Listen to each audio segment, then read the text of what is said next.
A continuación, Quito con Marjorie.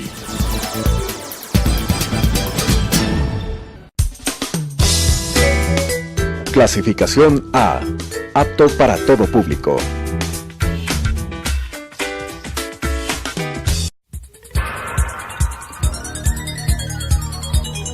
Las opiniones vertidas en este espacio por la producción y dirección del programa son de exclusiva responsabilidad de sus autores y de quienes intervienen en ellos.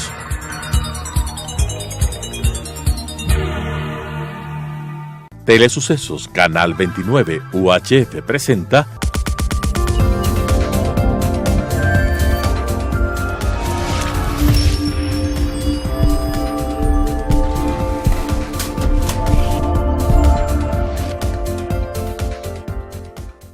Buenas tardes, estimados amigos. Como todos sabemos, el 24 de marzo del 2019, más de 13 millones de ecuatorianos concurriremos a las urnas para elegir a 23 prefectos, 23 viceprefectos, 221 alcaldes, 867 concejales urbanos, 438 rurales, 4.089 vocales de juntas parroquiales y 7 consejeros del Consejo de Participación Ciudadana. En total, serán 5.670 dignidades titulares. Conforme el mandato constitucional, las nuevas autoridades locales deberán posesionarse el 14 de mayo del 2019. En el caso de Pichincha, este universo atiende a un campo en el que el voto de las parroquias rurales, que conforman una de las circunscripciones electorales, es visto con gran interés, pero sin duda en medio de una suerte de desconexión con esta compleja geografía política y social que ha convertido a Quito en una ciudad tan compleja. ¿Qué se espera de los concejales electos que vienen de esta circunscripción en el marco del nuevo gobierno local que será configurado en marzo del 2019? ¿Cuáles son las necesidades y las expectativas de los habitantes de la ciudad? ¿Y cuál es la visión para integrar esta realidad con la de la urbe metropolitana? ¿Qué ha pasado en las últimas administraciones en que sucesivos alcaldes han tenido la responsabilidad de articular una gestión planificada, integral y sostenida? Para analizar estas inquietudes y hablarnos de su propuesta como candidato del Partido Social Cristiano a la Concejalía de Quito por las parroquias rurales, nos acompaña Diego Salgado, a quien damos la cordial bienvenida y le agradecemos por atender nuestra invitación. Bienvenidos todos ustedes a Quito con Marjorie y por supuesto, Diego, muchísimas gracias y bienvenido. Muchísimas gracias, Marjorie. Un gusto estar aquí y, por supuesto, atento a lo que me quieras preguntar.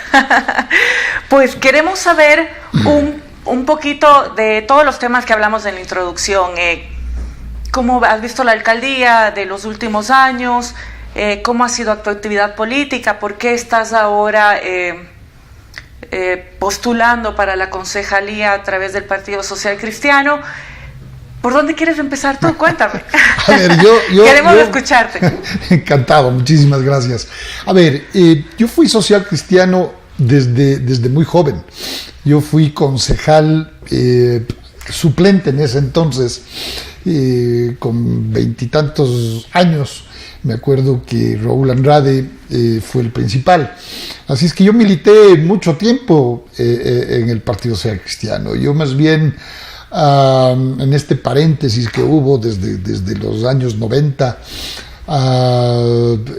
estuve suelto, si cabe el término, pero claro, siempre el corazón social cristiano ha estado presente. Y tengo muchísimos, muy buenos amigos en ese partido político y por supuesto la ideología, la filosofía que nos une. Así es que contento de regresar. Desde hace algún tiempo hemos estado en conversaciones y por supuesto tratando de estructurarnos. Yo tuve el honor de representar a las 33 parroquias rurales de Quito. Es el territorio más grande. Estamos hablando de por lo menos el 80% del territorio del Distrito Metropolitano de Quito es la ruralidad.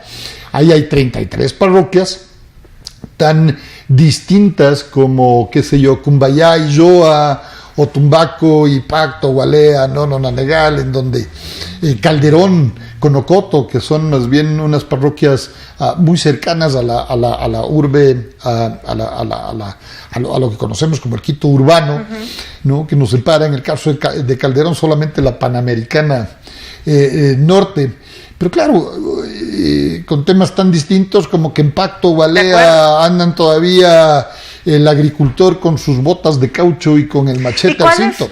¿Cuál es la visión para integrar esta realidad? Porque sentimos los quiteños que de alguna manera está desvinculada las 33 parroquias rurales con las 32 parroquias urbanas. Sí, bueno, eso es absolutamente cierto. Yo no creo que es un tema de la administración municipal actual, sino de siempre. Yo creo que las parroquias rurales fueron olvidadas. Y mire... desde siempre. Desde siempre, sí. Si bien es cierto, estamos conectados con vías. Yo creo que la mayoría de vías principales, inclusive me atrevo a decir en buen estado o relativo buen estado, porque que no me escuchen los vecinos de Alangasí porque me matan. Esa está terrible te van a escuchar, Leo, seguro que la vía y la carretera. Ese es uno de los grandes problemas. Pero claro, olvidado en qué sentido, los servicios básicos. Si hablamos nosotros de Calderón, el 70% de Calderón tiene barrios informales. Tiene barrios en donde todavía el municipio no ha entrado con los servicios básicos, por ejemplo, alcantarillado, pavimentación, o adoquín, o piedra, o veredas, bordillos, etcétera, etcétera. Entonces, son parroquias o sectores que han sido más bien relegados. Una de las grandes propuestas, si bien es cierto, estamos en un momento más bien de escuchar, 2 oídas para escuchar doblemente y solo una boca para hablar menos. Pero yo creo que la gran propuesta es lograr que el presupuesto total del municipio, por ejemplo, números redondos, $1,000 millones, sea dividido... Es más o menos 1.500 Sí, son 1.200, 1.300, pero por desgracia ya todos gastados. El 55% está en el metro de Quito. Sí, claro. Yo realmente mis cálculos son bastante más, pero digamos, el tema de inversión, quiero decir, debe ser repartido en partes iguales. Hay 4 distritos electorales en Quito, ¿no? El distrito metropolitano de Quito, a saber, norte, sur, parroquias rurales y centro. Esto quiere decir que más o menos todos los distritos electorales tenemos el 25% de los electores.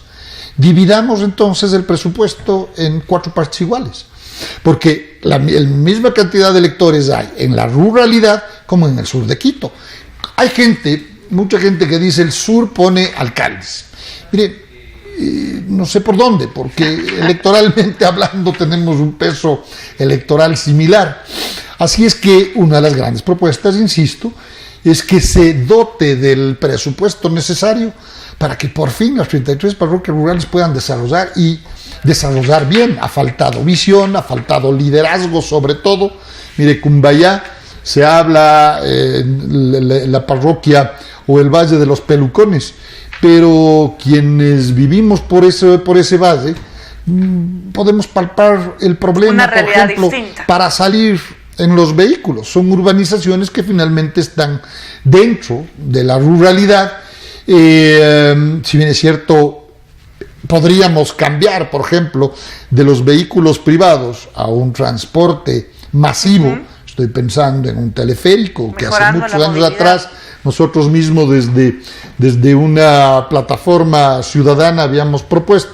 Sale desde la Carolina y llegaba hasta el club, el Nacional, pero no hay ninguna alternativa. No son las vías solamente, sino transporte masivo, seguridad, recolección de basura, vialidad, son los problemas, etcétera, etcétera, que aquejan más a la ciudadanía y que sin duda no son específicos de un solo distrito, no es algo común a toda la ciudad. Además porque claro, en la parte rural nosotros tenemos todavía Claro, y por ejemplo las culturas, ¿no? Las características de los quiteños, la ruralidad. Claro, ya es prohibitivo hablar de las fiestas de Quito, pero de donde salía el ganado bravo es justamente de la ruralidad de Quito, y muchos de los sectores, estoy pensando en Pinta, por ejemplo, mantienen ganado bravo, mantienen ganadería lechera, de carne, en fin, que son los que finalmente nos dan de comer a quienes vivimos en todo el distrito y por supuesto las ciudades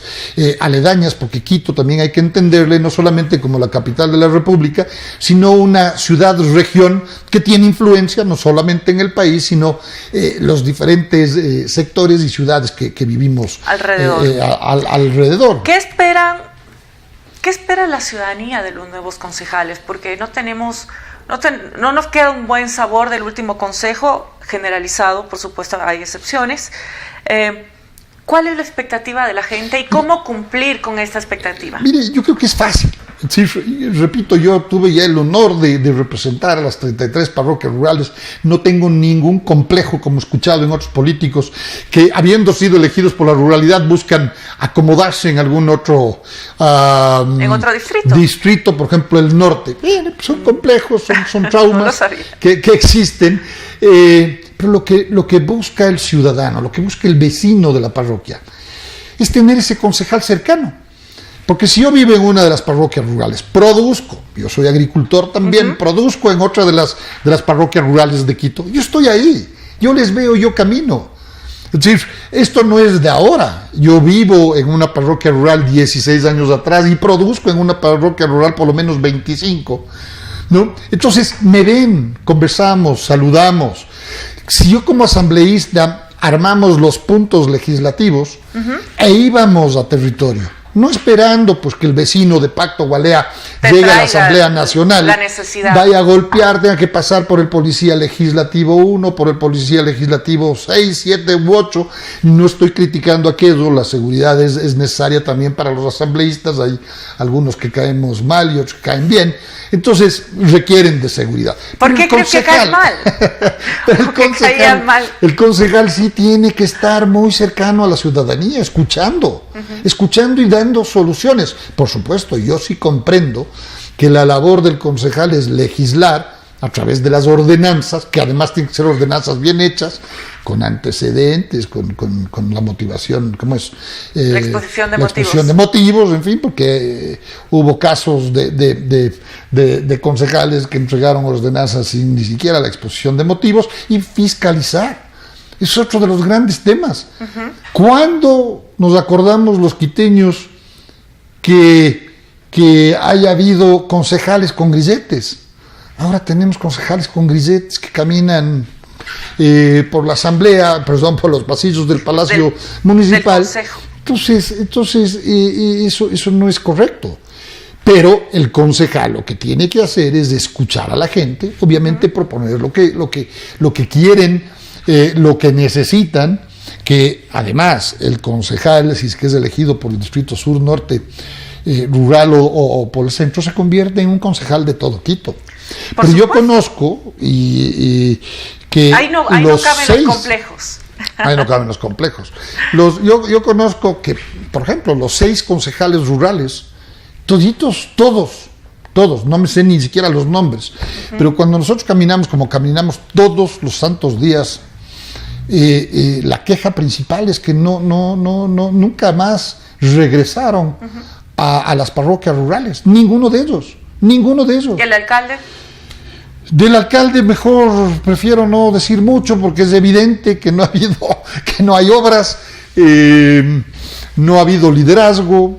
Me parece que eso es una falencia, e insisto, no solamente de esta administración, sino desde una o dos pasadas, que no nos han liderado, no se ha proyectado la ciudad al siglo XXI. Fíjese, tenemos el grave problema en pleno siglo XXI de falta de recolección de basura. Eso ya no se ha visto en ninguna parte, ¿no? Entonces, la reestructuración administrativa del municipio es eminente, es necesaria, es prioritaria. Ya no funcionan. ¿Cuál es el perfil de quien tiene que estar a la cabeza de esta administración municipal? ¿Tiene que ser alguien con experiencia? ¿Tiene que ser alguien simplemente pues, con buena voluntad y con herramientas, alguien con capacidad de negociar, alguien que genere empatía. ¿Cuáles son las características que crees debe tener el siguiente Todas alcalde? las que acaba usted de decir. Una más Pero que otra, quizás, yo ¿no? pienso que tiene que haber liderazgo. Primero, tiene que ser una persona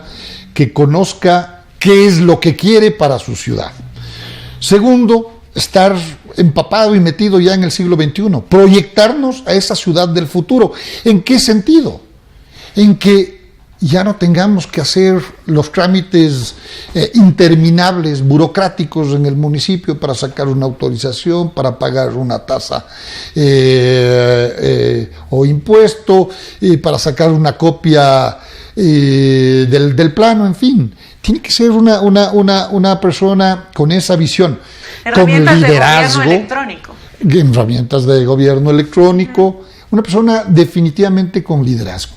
Una persona que nos diga a dónde debemos ir y que nos convenza que ese objetivo es el correcto. Desde el consejo. Y algo que es fundamental, con mucha experiencia pues en administración.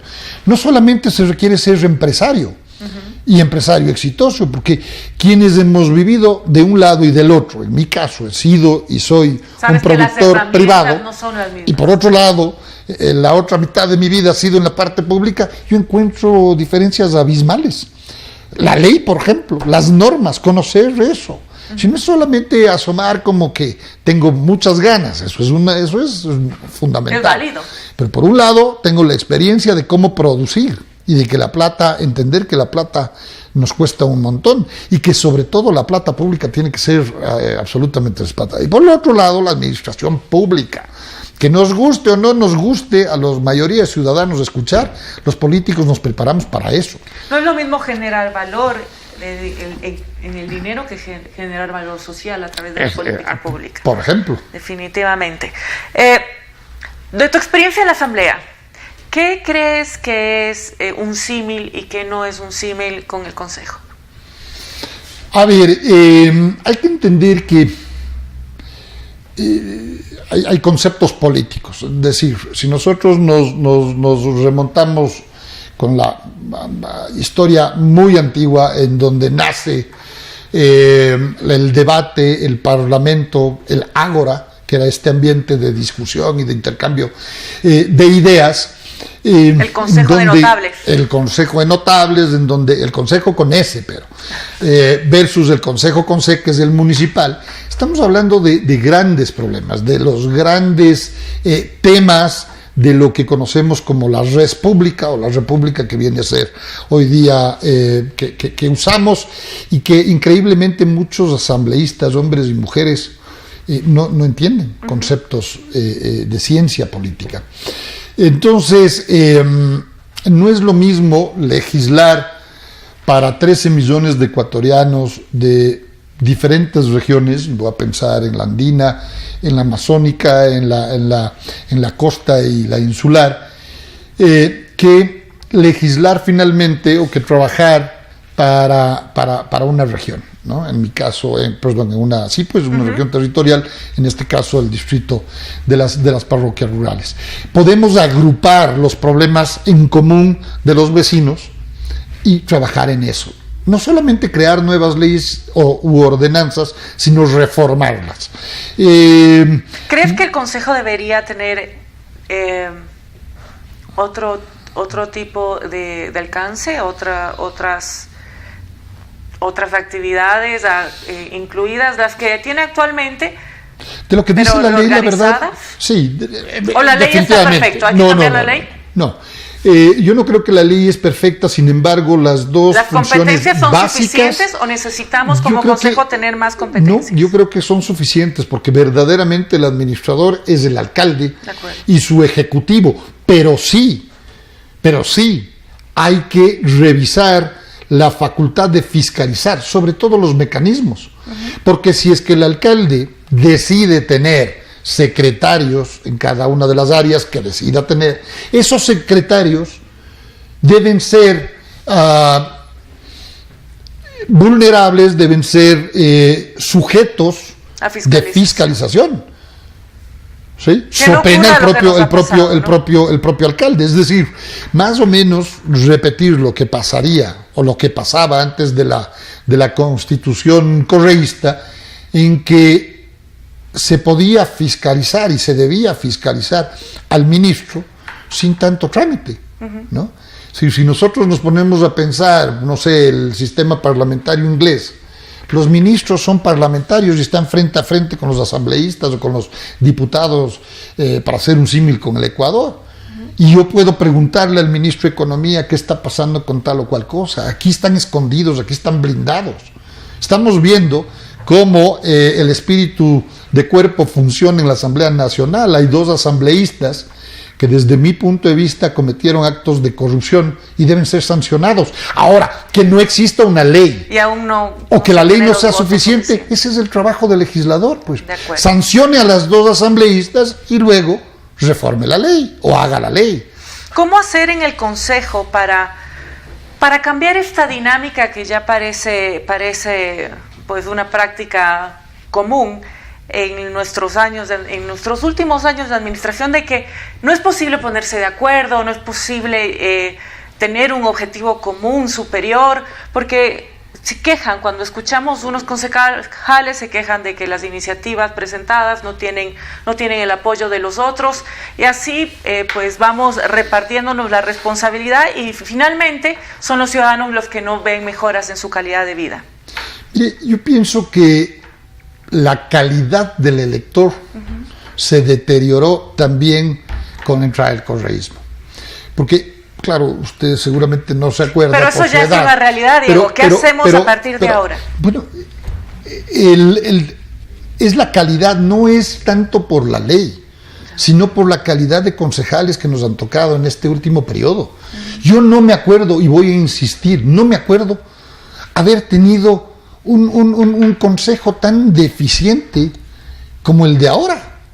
Porque no es cuestión, cierto, alguna vez hubo, me parece que con el alcalde Maguad, hubo un par de concejales que les llamaban los Contreras, pero en un momento les pusieron en regla y Maguad pudo administrar la ciudad y creo que lo hizo bastante bien, ¿no? Pero yo no me acuerdo algo como ahora. Es gente absolutamente desconocida que fueron elegidos por Correa y por Barrera en su momento. ¿Qué mensaje le damos, Diego, entonces a la ciudadanía que está a meses de tomar una decisión y hacer un control transversal y rendición de cuentas a través del voto? ¿Qué les puedes decir? Yo todavía no encuentro en dónde están los concejales, los 21 que están actuando ahora. No sé si se han podido acomodar en diferentes listas o atrás de diferentes candidatos a la alcaldía.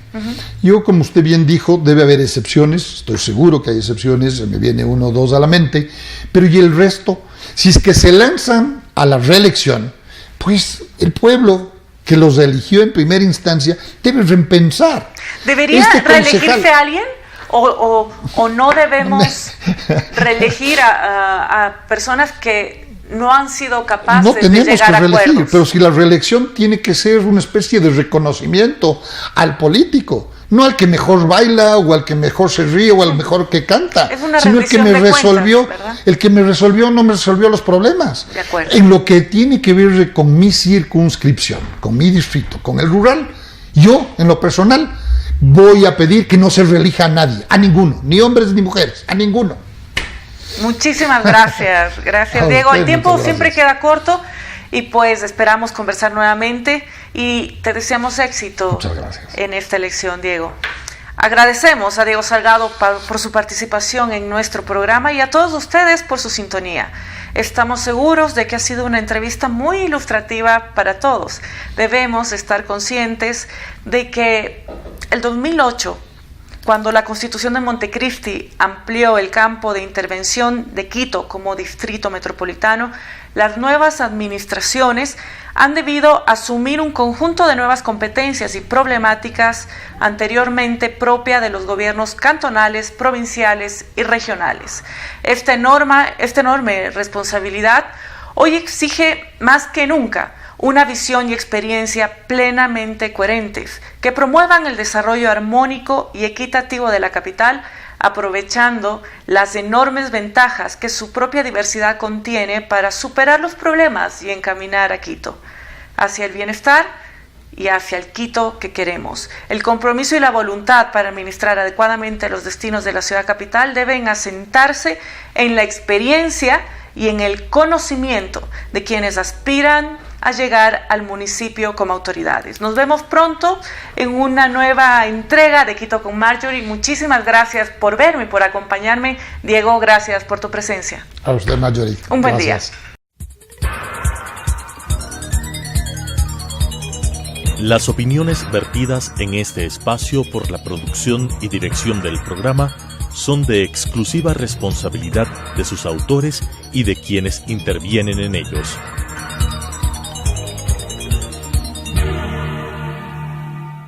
Telesucesos, Canal 29, UHF presentó